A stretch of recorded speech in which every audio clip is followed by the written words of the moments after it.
Être essentiel. Des histoires extra de l'ordinaire, des héros du quotidien, des histoires marquantes de ces femmes et de ces hommes engagés au service des patients pour des soins de qualité, innovants et humains. Être essentiel, une série de podcasts produite par Elsan.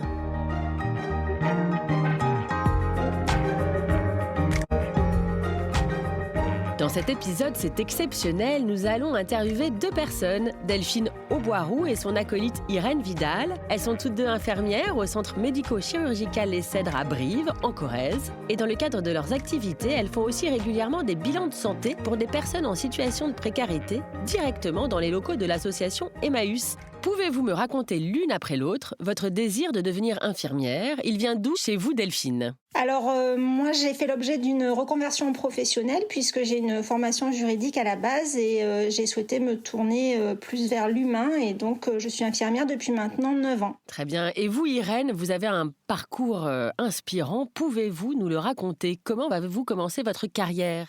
En fait, j'ai commencé ma carrière par BEP sanitaire et social. Donc déjà, j'étais dans tout ce qui était aide à la personne.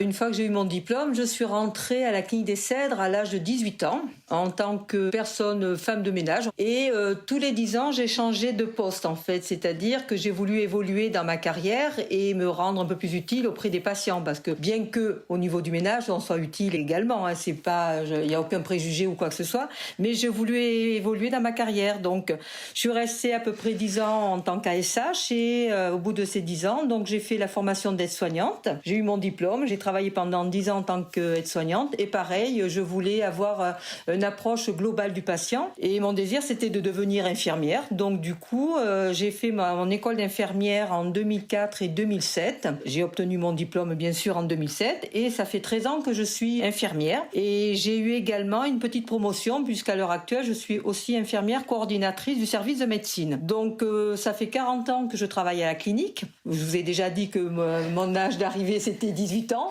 Donc voilà, donc j'ai toujours travaillé à la clinique avec des postes différents. Donc je me suis jamais lassée dans ce que je faisais parce que j'ai toujours évolué. Donc voilà, j'ai toujours été bien dans ma profession en fait. Et proactive en fait dans votre carrière. Exactement. Donc voilà, donc c'est un parcours qui peut donner de l'élan à beaucoup de personnes parce qu'on peut évoluer dans cette carrière justement. Quand on le désire et qu'on veut apporter plein de choses, on peut évoluer et quand on s'en donne les moyens, on y arrive tout le temps. Puisque quand j'ai fait ma formation d'infirmière, j'avais plus de 40 ans avec 2 enfants à la maison. Donc tout peut se faire quand on le désire. Voilà. Voilà, très inspirant. Et comment le projet Emmaüs est entré dans vos vies ? Alors peut-être Irène, pouvez-vous me le raconter ? Alors, si vous voulez, ça a démarré au sein de la clinique, en fait, parce que en novembre, il y avait la semaine sur la prévention cardiovasculaire comme campagne. Et en fait, c'est venu au sein de la clinique sur la semaine. Nous avons fait cette prévention cardiovasculaire au sein des employés de la clinique et également des entreprises aux alentours de Brive. Donc, c'était aussi sur rendez-vous. Donc, j'étais avec une collègue, pas Delphine, mais une autre collègue. On nous a demandé si on voulait participer à cette prévention. Et donc, avec cette collègue, nous avons travaillé pendant une semaine et nous avons reçu des personnes de la clinique et extérieures pour faire ce parcours de santé, donc sur le sujet de la prévention cardiovasculaire. Donc, on nous a formés sur cette, comment on peut dire, sur une application. Cette application, merci. Donc, on nous a formés et le lendemain, nous prenions à tour de rôle les personnes sur un quart d'heure et on faisait le bilan cardiovasculaire. Et ensuite, Emmaüs est venu parce que je pense que ça fait rebond, on va dire, et que c'était un projet aussi, je pense, de l'établissement de la clinique de pouvoir promouvoir justement la prévention et l'éducation extramuros, si vous voulez.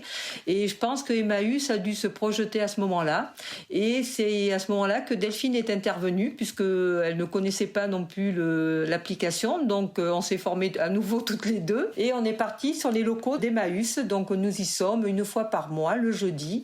Et nous faisons de la prévention toujours cardiovasculaire aux personnes qui se présentent chez Emmaüs. Donc on est plus sur des personnes dans la précarité. Voilà, c'est un autre monde que nous côtoyons à ce moment-là. Voilà pour moi, voilà comment nous avons pu arriver chez Emmaüs. Et alors comment ça marche concrètement ? Est-ce que Delphine, vous pouvez nous raconter une journée type chez Emmaüs ? Oui, nous intervenons donc une demi-journée par mois. Emmaüs nous a mis à disposition un local pour installer tout notre matériel.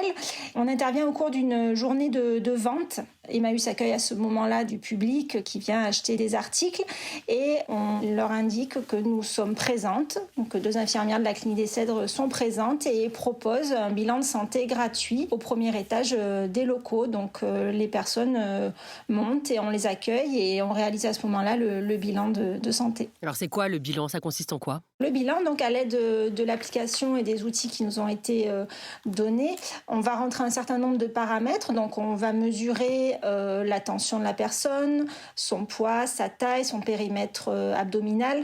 On a un outil qui nous permet à l'aide d'une goutte de sang de mesurer des paramètres tels que la glycémie, le taux de cholestérol, les triglycérides. Et une fois qu'on a recueilli toutes ces données et qu'on les a rentrées dans la tablette, cela nous détermine un profil de risque cardiovasculaire.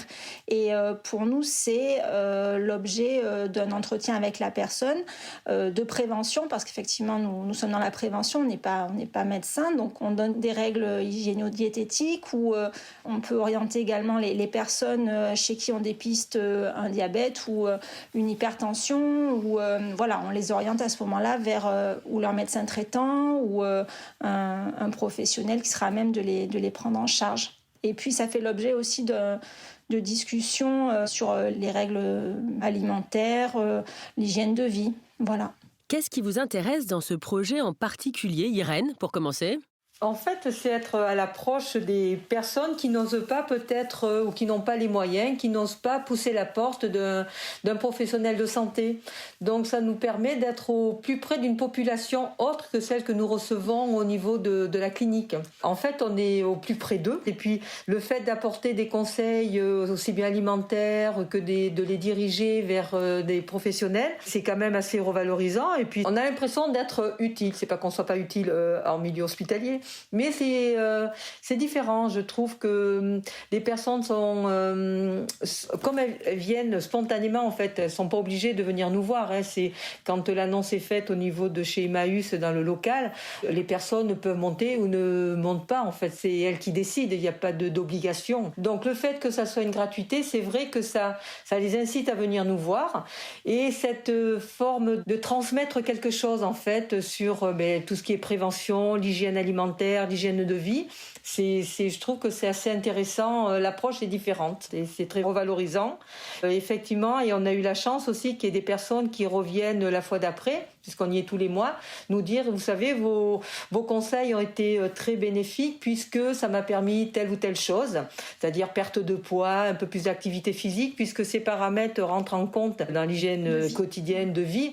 On a du retour aussi, donc c'est très satisfaisant pour nous. Ça donne un plus, je dirais, dans la prise en charge. C'est tout à fait différent. Vous m'avez dit en préparant cet entretien que justement vous rentriez dans l'intime de ces personnes, qu'en fait c'était une autre façon de travailler chez Emmaüs pour vous. Notre travail, c'est être dans l'écoute, l'attention, apporter à quelque chose aux personnes. Et là, c'est vrai quand on dit on rentre dans leur intimité, parce qu'en fait, on déborde un petit peu en fait sur le plan aussi, de prévention. Ils sont là aussi parce que des fois, nous rencontrons des personnes qui peuvent être seules au domicile parce qu'ils n'ont pas de famille ou pour diverses raisons. Et c'est vrai que ce contact qui dure peut-être pas très longtemps, mais assez important, parce que les personnes dévoilent certaines choses de leur vie intime sans trop non plus peut-être aller au détail. Ils arrivent à se livrer en fait.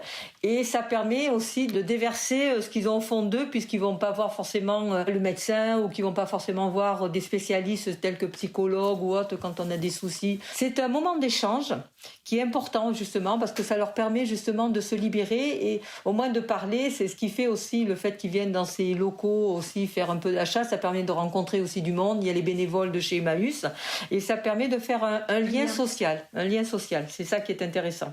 Et Delphine, vous êtes addictologue aussi, cela aide, j'imagine ? Alors plus précisément, je suis tabacologue. Effectivement, cela m'a permis au cours des bilans de voir qu'il y avait vraiment un besoin des personnes qui venaient nous rencontrer, une problématique tabac. Et puis, donc on sait très bien que le tabac, ça fait partie des risques cardiovasculaires. Donc, effectivement, ça me permet aussi d'échanger sur ce thème-là et de pouvoir donner des conseils, voire de donner des prescriptions aux personnes qui viennent nous voir revoir et qui peuvent être revus donc le mois d'après pour un suivi et un accompagnement. Est-ce que pour vous, travailler dans une clinique privée, cela revêt une importance particulière ? Pour ma part, ça a toujours été un choix en fait de travailler sur le privé. Pas forcément d'a priori, mais dans les conditions de travail, ça me correspondait en fait. Parce que c'est vrai que la clinique, au départ de la clinique, je vous dis, je suis rentrée à l'âge de 18 ans, donc la clinique a été montée en 73-74, je crois, à la date de création de la clinique. C'était une structure donc familiale, vous voyez, donc ça permettait d'être dans un cocon, on va dire. Et je me voyais mal travailler dans un hôpital, il me semble que ça fait plus froid, plus impersonnel. Voilà. Donc c'est pour ça que j'ai eu des propositions, mais j'ai toujours préféré rester. C'est pour ça que je vous dis, j'ai 40 ans en poste à la clinique parce que je ne me voyais pas aller travailler ailleurs, en fait. Et vous, Delphine ? Moi également, c'est un choix et c'est le fait que ce soit une petite structure et peut-être plus à taille humaine, on va dire. Merci mille fois Delphine et Irène. Une dernière chose, si vous deviez parler à une jeune personne qui hésiterait à faire votre métier, que lui diriez-vous pour la convaincre ? Moi, je dirais qu'elle peut recueillir de ce métier un très grand bien-être, beaucoup de reconnaissance et qu'il faut savoir s'investir au maximum auprès des personnes. On est là pour ça et on est là pour leur apporter toute notre attention et nos soins. Et vous, Irène ? C'est exactement ça, c'est être à l'écoute d'autrui. C'est des milieux différents, des personnes différentes, donc ça enrichit. Aimer donner aux autres, en fait. Je crois que l'essentiel, c'est aimer l'humain, en fait. Pas forcément attendre quelque chose en retour, bien que des fois, nous avons des gratifications et qui sont très plaisantes et on est satisfaite, mais savoir qu'on peut soulager aussi bien dans la douleur, ça peut être physique, psychologique, on est là quand ils nous voient arriver et qu'on arrive avec le sourire, je crois que c'est la meilleure des choses en fait. Quel joli mot de fin. Merci beaucoup à toutes les deux. Au revoir, merci. Et à très vite pour de nouveaux épisodes du podcast Être essentiel, qui, vous l'avez compris, raconte des histoires extraordinaires où l'humain est au service de l'humain, à écouter sur toutes les plateformes de podcast audio.